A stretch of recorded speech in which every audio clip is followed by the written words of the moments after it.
Terjadilah padaku menurut perkataanmu itu.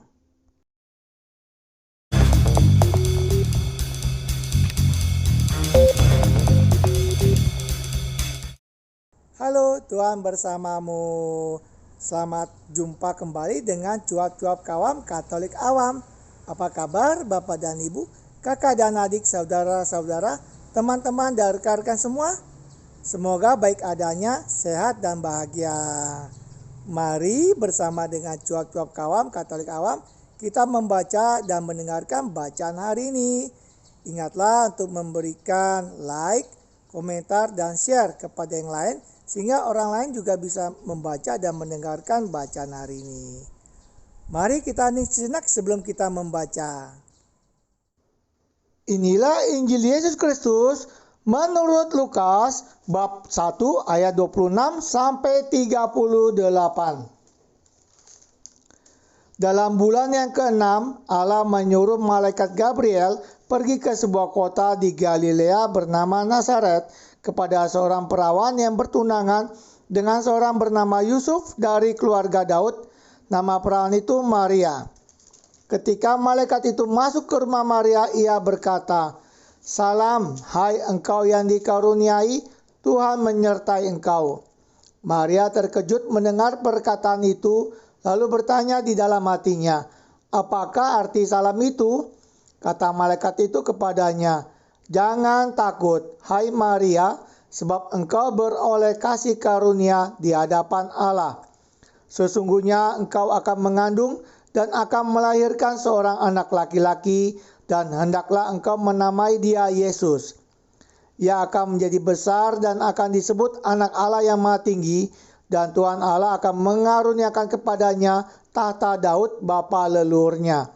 Dan ia akan menjadi raja atas kaum keturunan Yakub sampai selama-lamanya, dan kerajaannya tidak akan berkesudahan."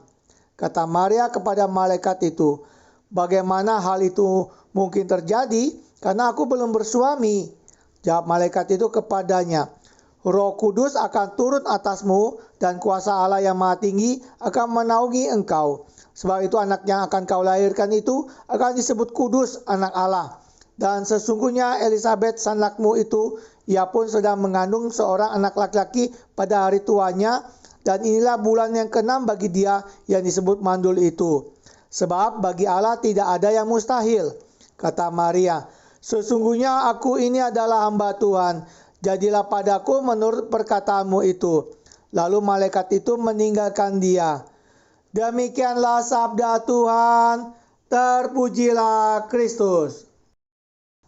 Setelah mendengarkan sabda Tuhan, mari Bapak dan Ibu, kakak dan adik, saudara-saudara, teman-teman dan rekan-rekan semua, kita mendengarkan renungan yang diambil dari homili misa harian oleh Romo RD Victorius Rudi Hartono, Paroki Alam Sutera Gereja Santo Laurentius. Bapak Ibu saudara yang terkasih, juga opa oma yang ada di rumah. Apa yang paling penting kita rumuskan ketika berita gembira terjadi pada Anda dan saya? Pertama adalah rasa syukur, karena kasih karunia Tuhan boleh hadir pada Anda dan saya. Catatan ini menjadi penting ketika Maria berkata, dari catatan para malaikat yang menyampaikan kabar gembira, "Salam hai engkau yang dikarunia Tuhan." Dan malaikat berkata, "Jangan takut hai Maria, sebab engkau beroleh kasih karunia di hadapan Allah." Kasih karunia bukan saja rahmat Allah. Kalau rahmat adalah sebuah keselamatan yang datang pada Anda dan saya dari Allah. Tapi kasih karunia lebih kepada berkat, kemampuan, daya, energi, di mana Anda dan saya memperolehnya juga dari Allah, tetapi perlu diusahakan oleh kita.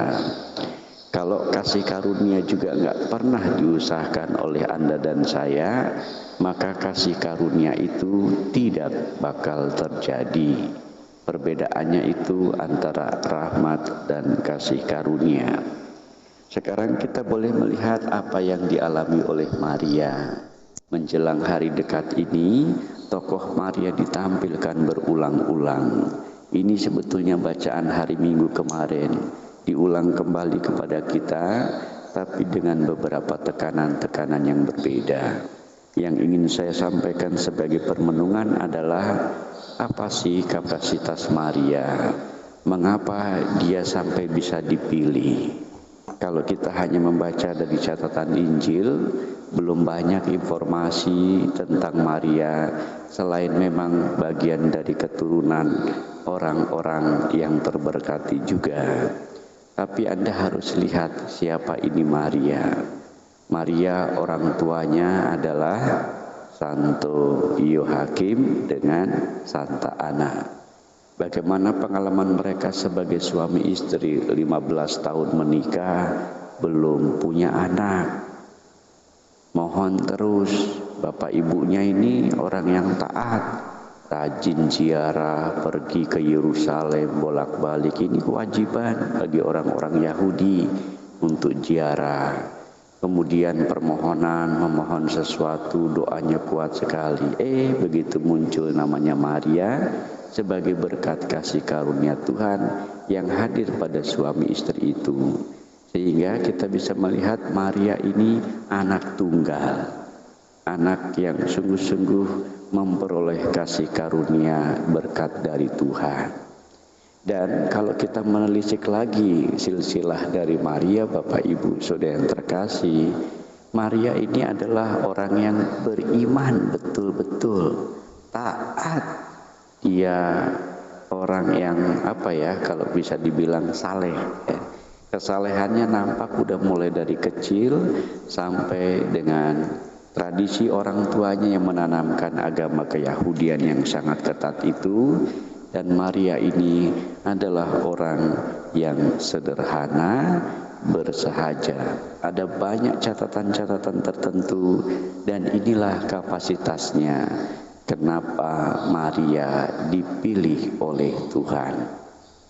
Dan ketika tantangan-tantangan dari berita kabar gembira ini disampaikan kepada Maria, sejujurnya Maria ini dakdikduk ketakutan, sebab ia masih gadis, belum punya suami. Orang hamil itu kan nikah dulu gitu ya, supaya menjadi resmi, terberkati. Dan inilah hukum Yahudi, kalau kedapatan seorang wanita hamil di luar nikah, itu memang boleh dirajam. Dan dalam catatan boleh dirajam ini adalah hukum Yahudi yang ketat, dipegang oleh keluarga-keluarga orang Yahudi pada zamannya. Ketat sekali saudara, militan, dan mereka menjaga iman dan nama baik keluarga. Itu betul-betul dipahami oleh mereka. Maka ketakutannya menjadi wajar ketika Bunda Maria bertanya, bagaimana hal itu mungkin terjadi karena aku belum bersuami? Jawab malaikat itu, Roh Kudus akan turun atasmu dan kuasa Allah yang Maha Tinggi akan menaungi engkau. Campur tangan Allah dengan kekuatan daya Roh Kudus ini melahirkan energi baru dalam diri Maria dengan mengatakan, ini adalah karunia Tuhan yang luar biasa dan Roh Kudus akan bekerja di dalamnya. Maka dia segera mengatakan, aku ini hamba Tuhan, terjadilah padaku menurut perkataanmu itu. Dan sejak saat itulah Maria akhirnya juga mengalami sukacita mengandung Yesus. Nah saudara yang terkasih, ini dinamika perjalanan iman yang tidak mudah. Saya yakin Anda nggak dipilih bukan karena nggak bisa ya, tapi rata-rata mungkin kurang saleh kali ya. Kita gampang ragu-ragu, kita gampang nggak taat, kita gampang nggak setia, macam-macam deh. Kita bisa melihat itu kalau ada dosa-dosa yang sungguh hadir dari kerapuhan-kerapuhan kita.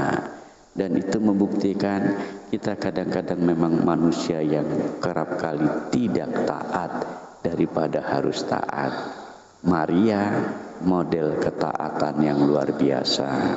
Maka kalau hari ini menjadi magnificat kita untuk memuji ibu kita, cobalah sekali-sekali kita bilang, thank you ya Maria.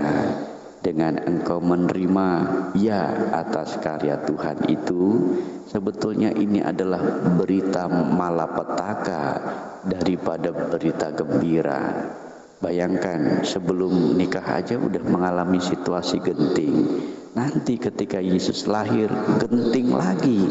Dia harus mengungsi ke Mesir, dan itu sebuah perjalanan untuk mengungsi yang tidak mudah. Mengungsinya bukan sehari 2 minggu, itu sampai Herodes mati karena geramnya bahwa ada raja yang akan menyaingi dia. Dibunuh semua bayi-bayi. Bayangkan, ini udah merupakan salib-salib yang sungguh hadir pada kita menjadi catatan. Ini bukan berita gembira sebetulnya, tapi malapetaka. Tapi oleh Maria, dia menjawab, ya untuk semuanya. Ibu Maria, terima kasih untuk jawabannya. Ibu Maria, lihatlah kami juga anak-anak-Mu yang ingin belajar dari Engkau, ya Maria, yang penuh ketaatan kepada kehendak Allah. Dan semoga dengan tugas keseharian kami, pelayanan-pelayanan kami boleh juga ikut menjawab seperti Engkau, Ibu Maria. Terjadilah padaku menurut perkataanmu itu. Tuhan memberkati. Amin. Amin. Tuhan bersamamu. Terima kasih Bapak dan Ibu, kakak dan adik, saudara-saudara, teman-teman dan rekan-rekan semua yang telah ikut membaca dan mendengarkan bacaan hari ini. Ingatlah untuk memberikan like, komentar, dan share kepada yang lain sehingga mereka dapat membaca dan mendengarkan juga serta mendapatkan berkat belas kasih dari Tuhan. Sampai jumpa kembali dengan cuap-cuap kawam, Katolik awam. Salam sehat, sejahtera, dan bahagia. Tuhan memberkati.